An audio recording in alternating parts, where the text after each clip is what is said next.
get tripped up trying to figure out which you to use in Spanish? Is it T or is it usted? You are not alone. It's one of the first big hurdles for learners, but trust me, understanding usted is like unlocking a new level in your Spanish skills. It's not just a word. It's a key to understanding culture, respect, and history all wrapped into one.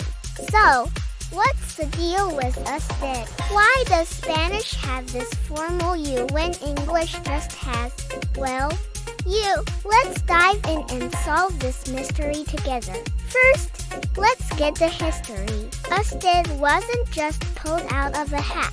It has a fascinating origin story that takes us back centuries to the courts of Spain. Believe it or not, usted is a contraction of the phrase vuestra merced, which means your grace. Can you imagine saying your grace every time you talk to someone? Well, that's exactly what people did to show deep respect, especially when addressing nobility or high-ranking officials. They'd say things like, "Is your grace feeling well?" Over time, vuestra merced got slurred and shortened, going from busted and finally landing on the usted we know and love today. So when you use usted, you're actually using a piece of history, a remnant of the time when showing deference was built right into the language. Pretty cool, right? Now, let's talk about when to use it today. The your grace days are over, but the feeling of respect remains. The number one rule for usted is formality and respect. Think about situations in English where you might use titles like sir or ma'am. That's prime usted territory.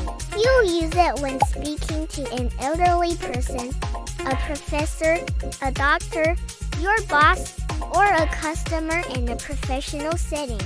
It's a sign that you recognize their authority, age, or status, and you're showing politeness. For example, if you walk into a shop, you'd ask the clerk, "Si no es usted?" not "Si no estes." It creates a polite and professional distance. It's also the go-to pronoun when you're meeting someone for the first time, especially if they're older than you. It's a safe bet. You can't go wrong with being too polite, but you can definitely make a conversation awkward by being too familiar too soon. Think of it like a default setting. You start with usted, and if the other person wants to be more informal, they might say something like, "Please to the arm," which literally means you can use tea with me. That's your green light to switch to the more casual tea. This transition from usted to tea is a really interesting social dance and marks a shift in the relationship from formal to friendly. But wait, there's a twist. The use of usted varies a lot depending on where you are in the Spanish-speaking world. In many parts of Latin America, like Colombia or Costa Rica, usted is used much more broadly, sometimes even with friends, family, and children. It doesn't always carry that heavy weight of formality. In these regions, it can be a sign of affection and closeness, which can be super confusing for learners who were taught it's only for formal situations. For instance, a mother in Bogotá might ask her child, "¿Usted ya hizo la tarea?" meaning, "Did you do your homework?" Meanwhile, in Spain, usted is reserved almost exclusively for very formal contexts, and using it outside of those can sound a bit distant or even cold.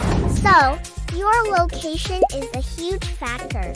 So, to recap, usted comes from vuestra merced or your grace. Use it for formality and respect, especially with elders, authority figures, and strangers. But always be mindful of regional differences. In some places, it's more common and can even be a sign of affection. The best advice? When in doubt, start with usted. It's a sign of respect that will always be appreciated. As you get to know the person and the local culture, you'll get a feel for when it's okay to switch to T. Mastering this little word will make you sound more natural and culturally aware.